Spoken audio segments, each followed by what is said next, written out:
ठिकाणी आलेलो आहोत. प्रकाश बापूंनी खंत व्यक्त केली. प्रशासनावरती कुणाचा अंकुश राहिला नाही आणि म्हणून प्रशासन तुम्हाला जुबानत नाही. हे एका समाजाचं एका जातीच्या प्रश्नासाठी आपण आलेलो नाही, तर भारतीय टायगर फोर्स ही गरिबांसाठी काम करणारी संघटना आहे. गरीबाला जात नसते, सगळ्या जातींमध्ये गरीब असतात आणि म्हणून जो जो कोणी गरीब आहे त्याला त्याचे न्याय हक्क मिळवण्यासाठी आपण रस्त्यावरती येत असतो. निवेदन दिल्यानंतर प्रकाश बापूंनी सांगितलं की तहसीलदाराचं एक काम होतं की संघटनेच्या पदाधिकाऱ्यांना एक शिष्टमंडळ बोलवावं, सगळ्या संबंधित खाते प्रमुखांना बोलवावं आणि एकत्रित बैठक घ्या.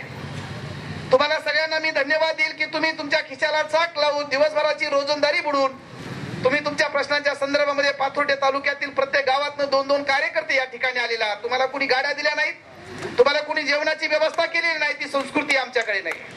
आणि म्हणून तहसीलदार साहेबांना विनंती करतो की आलेली ही सगळी माणसं त्यांच्या प्रश्नांसाठी, गावातल्या प्रश्नांसाठी आणि हक्क अधिकारासाठी या ठिकाणी आलेले आहेत. तुम्ही नवीन आहात, तुम्हाला माहिती नाही, कारण बाकीच्या संघटना कशा पद्धतीने चालतात हे तुम्हाला माहिती असल्यामुळे तुम्हाला निवेदन मिळाल्यानंतर माहित वाटलं असेल की बाकीच्या संघटनेसारखी संघटना असावी.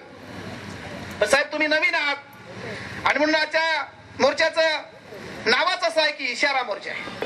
आम्ही ललकारी देण्यासाठी आलो, इशारा देण्यासाठी आलेलो. तुमच्या अगोदर 1-2 वर्षापूर्वी या ठिकाणी अशाच एक मॅडम आल्या होत्या. एक खरमाळे मॅडम आल्या होत्या, तहसीलदार होती, आमची बहुजन समाजातलीच होती, आमच्या शेतकऱ्यांचीच होती. पण खुर्चीवर बसल्यानंतर खुर्चीची ऊब लय बेकार असते मित्र.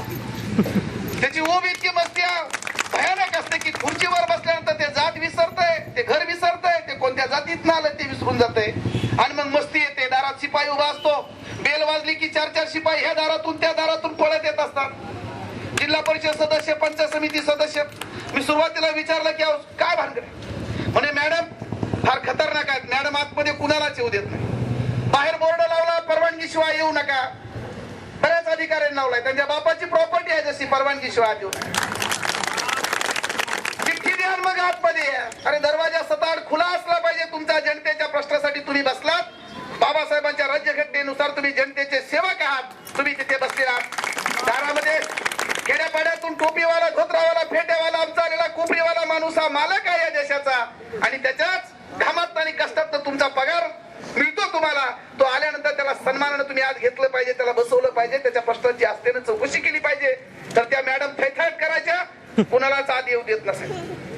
पंचायत समिती सदस्यांची 30 बॉम्ब जिल्हा परिषद सदस्यांना विचारलं की काय भानगड आहे, ते म्हणे काय करावं, बाय माणूस आहे. म्हणलो बाय माणूस आहे, आमच्याकडे पण साहेब खूप बाय माणसं आहे. आज जरा कमी आणल्यात नाही, कारण इथं जेंट्स तहसीलदार आहे म्हणून जरा जेंट्स जास्त आणले. त्या जेव्हा लेडीज होत्या तेव्हा जास्त महिला. त्या लेडीज असल्यामुळे माझ्या मोर्चामध्ये आम्ही जास्त महिला घेऊन यायचोय आणि आमच्या महिलांना सगळंच माहिती आहे. आणि मग इथं आल्यानंतर पहिलाच मोर्चा झाला आणि त्यांची अवस्था काय केली असेल इथल्या कर्मचाऱ्यांना माहिती आहे. सुरुवातीला बाई म्हणल्या की 5च लोकांना आतमध्ये येऊ द्या. बाईंना म्हटलो नाही बाई, तसं नाहीये बाईसाहेब, तुम्हालाच बाहेर यावं लागेल.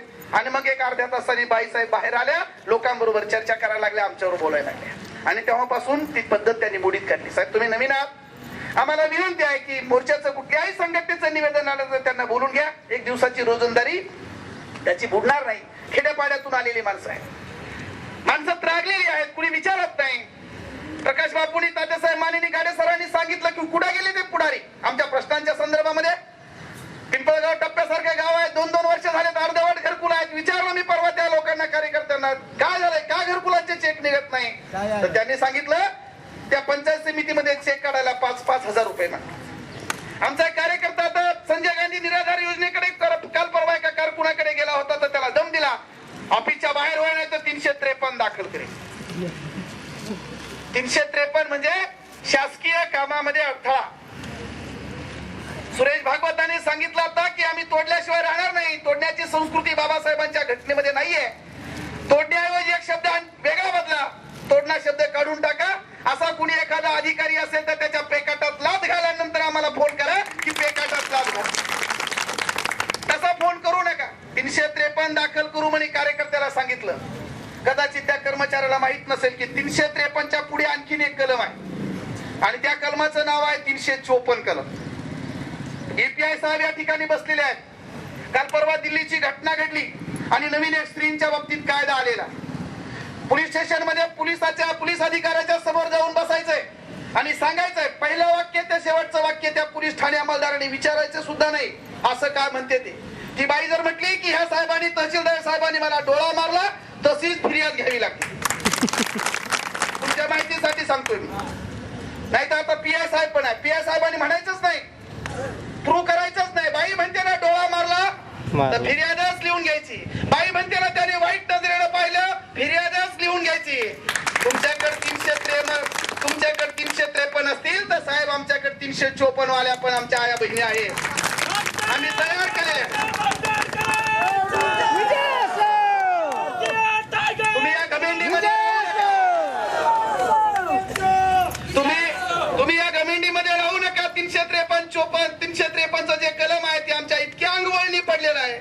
मी जातीने पारधी आहे. मी 10वीला असेपर्यंत बाप चोरे आणि दरोडे टाकायचा. आजही नाशिकच्या सब जेल मध्ये गेला तर चुलत्याचे आणि बापाचे अट्टल दरोडेखोर म्हणून फोटे आहे, मोठमोठाले फोटो आहे.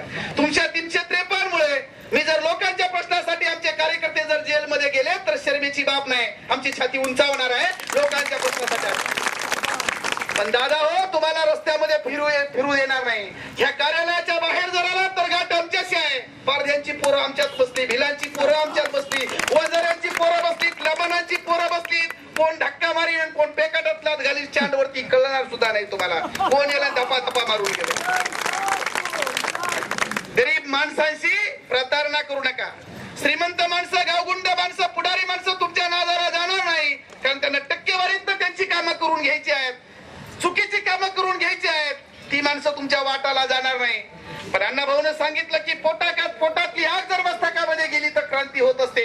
आणि आमच्या पोटातली आग जर मस्तकामध्ये गेली साहेब तुमचं जीणं हराम करून टाकू आम्ही. तुम्ही गाडीत आलात, काचेमध्ये आलात, काचा लावून आलात तर आमच्या पोरांना काही अंतरावरून गलोलमध्ये जर गोटी घातली तर कळणार सुद्धा नाही. इकडून तुमचं डोकं फुटून जाईल आणि तुमची काच फुटल हे सुद्धा कळणार नाही. अशी भिल्ल समाजाची, पारधी समाजाची बातमी आहे. त्याच्यामुळं 42 जाती असतील, बहुजन समाजातल्या तरुणांना एकत्रित घेऊन करणारी आमची संघटना आहे. आणि म्हणून सगळ्या अधिकाऱ्यांना तुम्ही बोलवलं असेल. आमची अपेक्षा आहे आणि कदाचित मी खात्री व्यक्त करतो की या ठिकाणी सगळे खाते प्रमुख आले असतील. आता इथं तहसीलदारांबरोबर आणि आलेल्या अधिकाऱ्यांबरोबर आपल्याला चर्चा करायची. आपण उन्हात बसलेलो आहोत.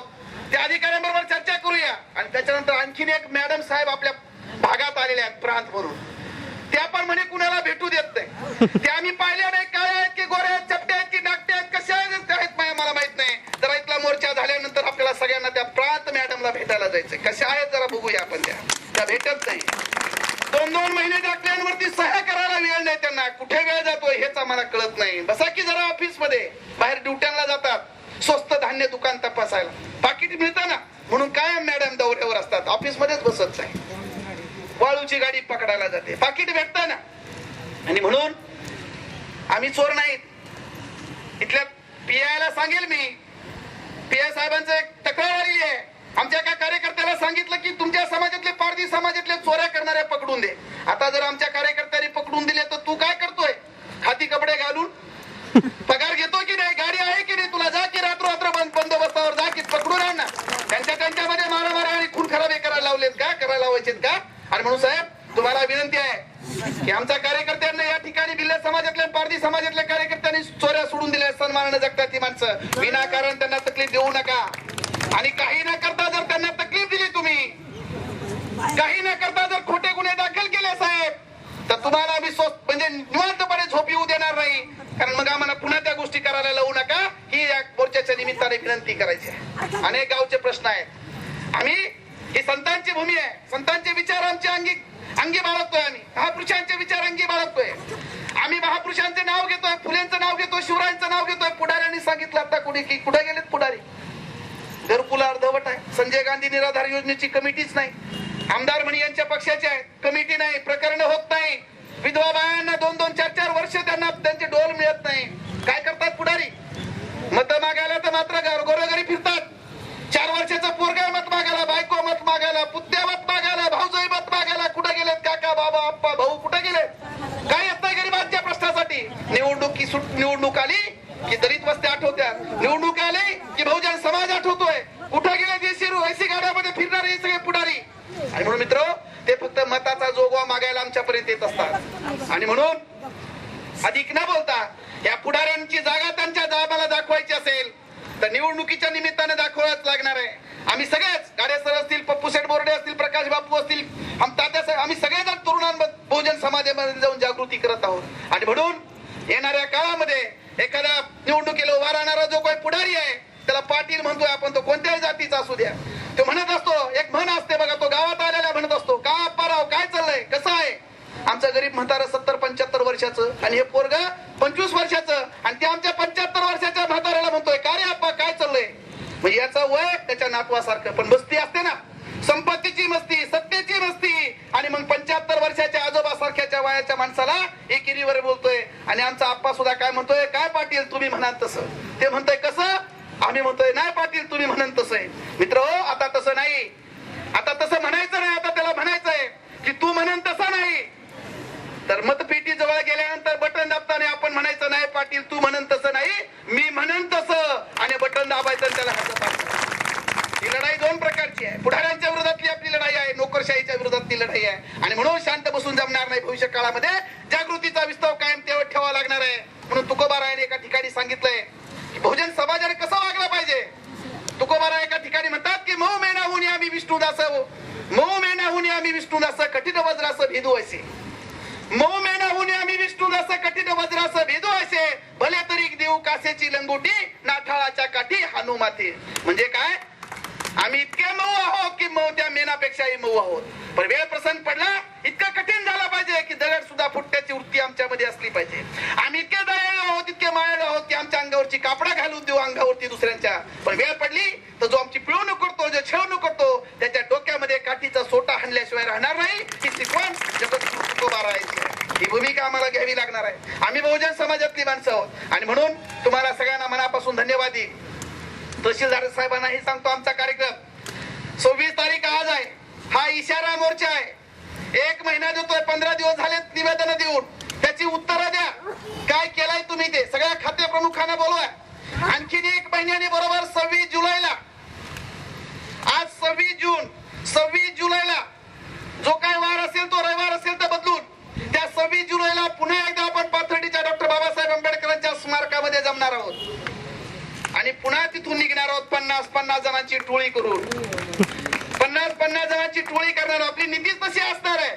50 जणांनी बीडीओच्या कार्यालयामध्ये जाऊन ताबा घ्यायचा, 50 जणांनी तहसीलदारांच्या कार्यालयामध्ये ताबा घ्यायचा, 50 जणांनी प्रांत कार्यालयामध्ये जाऊन ताबा घ्यायचा, आणि 50 जणांनी आणखीन जे काही इंजिनियर असतील एमएससीबीचे त्यांच्या कार्यालयात, बांधकाम विभागाच्या कार्यालयात 50 जणांनी.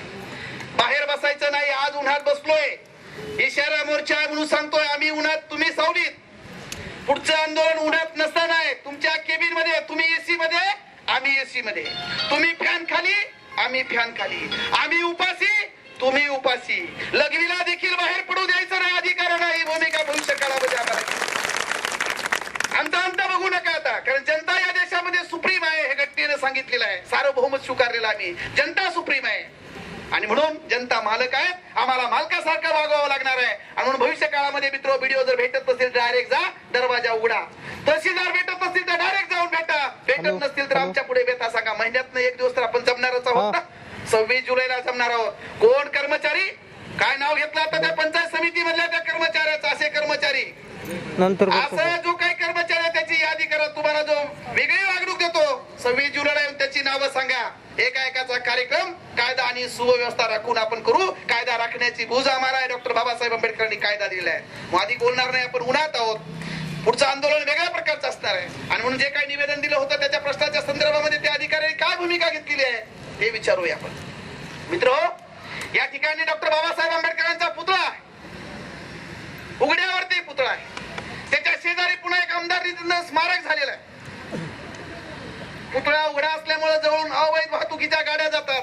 यदा कदाचित जर एखाद्या गाडीचा धक्का त्या पुतळ्याला लागला. सभागृह उघडा आहे. दारू पिणारे लोक असतात, डुकर असतात, गाढव असतात, विडपट माणसं त्या सभागृहामध्ये जाऊन बसतात. अस्वच्छता आम्ही आता बघितली, आम्हाला बसायला देखील जागा नव्हती. आमची मागणी अनेक दिवसापासूनची आहे. सभागृह बंदिस्त करा. बाबासाहेबांचा पुतळा आहे, त्याला संरक्षण भिंत बांधा. एखाद्या दिवशी जर काही घडलं तिथं तर पुन्हा राज्यभर दंगली या ठिकाणी घडून आणायचे आहे का? पुन्हा लोकांना रस्त्यावरती आणायचं काय? ती आमची मागणी आहे. तहसीलदार साहेबांना जे निवेदन दिलंय त्या संदर्भामध्ये, त्या मागणीच्या संदर्भामध्ये साहेबांनी काय केलंय, संबंधित विभागाने काय केलंय त्यांनी खुलासा करावा एवढ्या ठिकाणी विनंती करतो आणि निवेदन